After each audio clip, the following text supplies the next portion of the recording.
Fala, meus queridos, minhas queridas, tudo bem com vocês? Boa noite, como é que estão as coisas?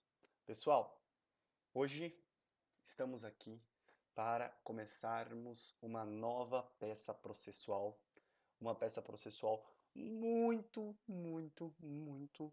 importante, que é a apelação. Eu sei que vocês já estudaram a apelação amplamente nas aulas de processo civil de vocês.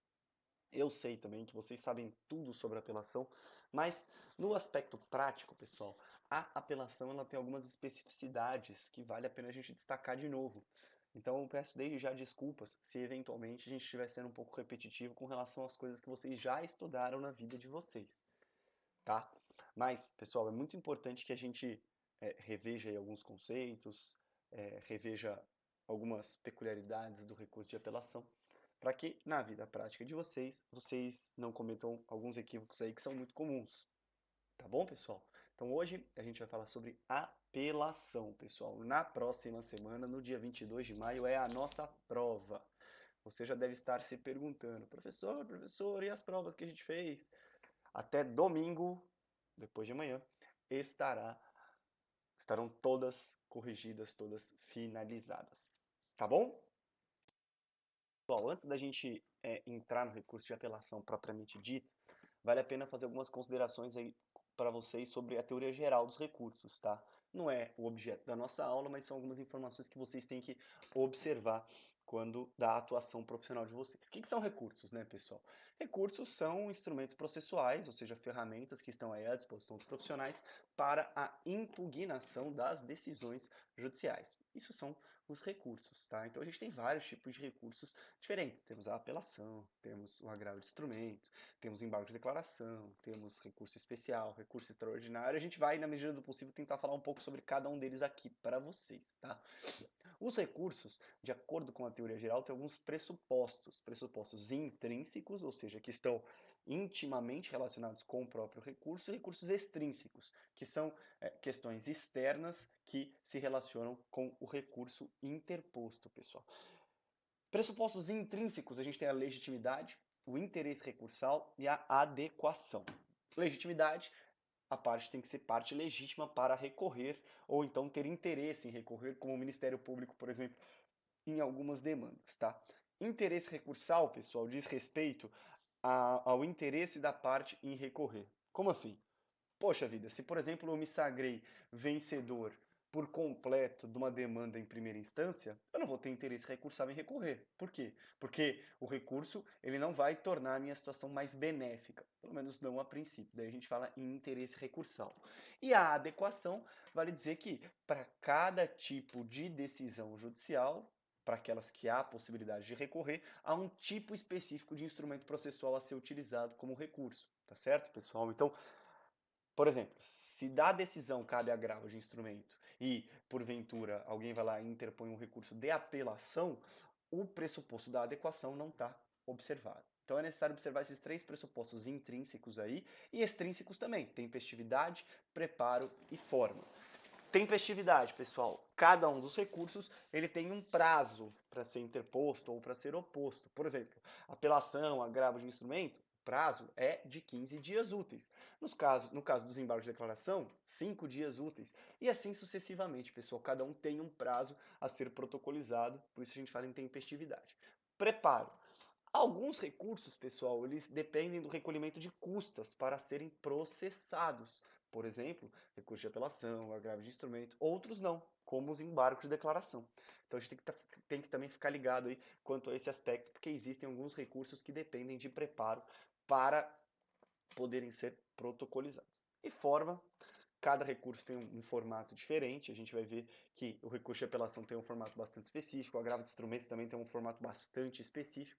A gente tem que tomar um pouco de cuidado aí com essas questões formais que estão colocadas no Código do Processo Civil para cada um desses recursos, pessoal. Bom, fiz aí algumas breves considerações sobre a teoria geral dos recursos. Agora vamos falar um pouquinho sobre apelação, pessoal. Apelação é o recurso cabível contra as sentenças, tanto para aquelas com resolução de mérito quanto para aquelas sem resolução de mérito. Cuidado, pessoal, com uma coisa. Das sentenças não cabe só apelação, também cabe embargos de declaração, tá? A gente vai falar sobre embargos de declaração nas próximas aulas. Mas o recurso que visa a reforma de sentenças, tanto aquelas que tenham sido julgadas com resolução de mérito, como aquelas que tenham sido julgadas sem resolução de mérito, tanto com fundamento no artigo 487 ou no 485, o fundamento, o recurso cabível contra essas decisões é a apelação. O artigo 1009 do CPC, ele tem uma redação bastante simples, mas também, de certo modo, bastante importante para a gente entender a apelação. Diz o seguinte: da sentença cabe apelação, ponto final, para não ter nenhuma dúvida, tá, pessoal? Tomem cuidado com algumas questões práticas, pessoal, porque assim, tem algumas decisões que parecem sentença, parecem que acabam com o processo, mas não são sentença. Então, dessas decisões, não cabe apelação, tá? Isso é muito comum, sobretudo, em execuções. Existem algumas decisões em execuções que parecem que elas terminam o processo de execução, e aí as pessoas, muitas pessoas apelam dessas decisões, quando na verdade o recurso cabível é o agravo de instrumento. Então, fiquem ligados com isso, pessoal. Uma outra atenção que vale a pena a gente destacar pontualmente para vocês é nos juizados especiais cíveis, pelos quais correm alguns tipos de processos, né, com algumas peculiaridades, como a isenção de custas, como a desnecessidade de advogado até 20 salários mínimos. A eventual sentença no juizado especial cível dá aso à interposição do que a gente chama de recurso inominado. É quase a mesma coisa de uma apelação, pessoal.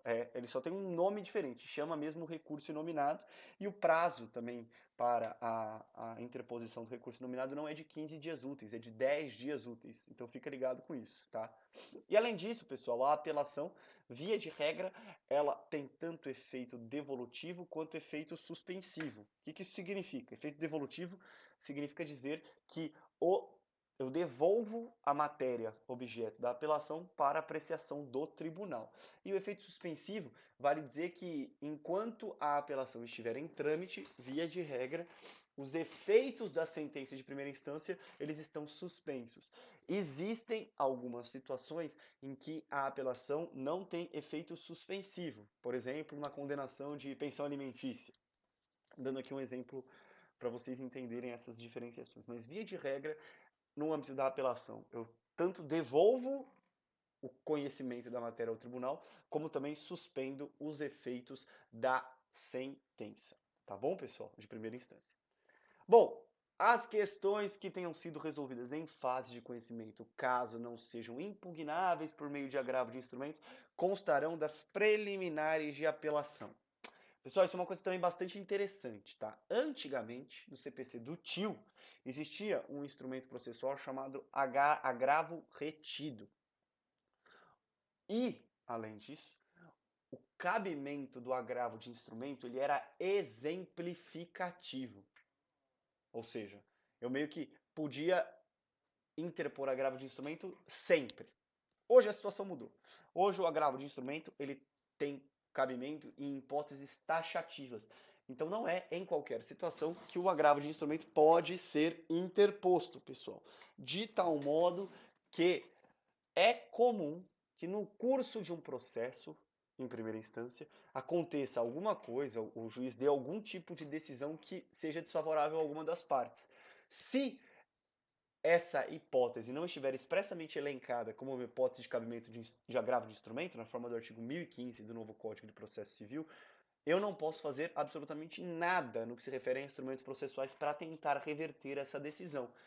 Todavia, eu posso, em caso de apelação, abrir uma preliminar para buscar a reversão dessa pontual decisão que me foi desfavorável.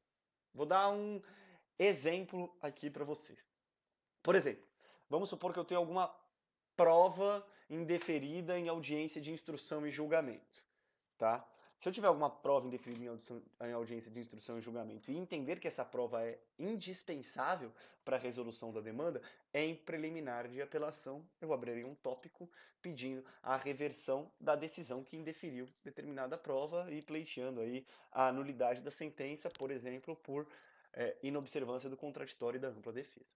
Tá bom, pessoal? Isso aqui é só para vocês entenderem que existe que o meio cabível para reversão de decisões que me tenham sido desfavoráveis no curso do processo, mas que não sejam impugnáveis por meio de agravo de instrumentos, é a apelação com uma preliminar de apelação. Além disso, pessoal, para a gente terminar essa primeira parte da nossa aula aqui, né, como a gente gosta de fazer a divisão em 3 aulas distintas, é importante que vocês saibam também que a apelação devolve ao tribunal o conhecimento de toda a matéria impugnada, sendo objeto de apreciação todas as questões suscitadas e discutidas no processo, ainda que não tenham sido solucionadas.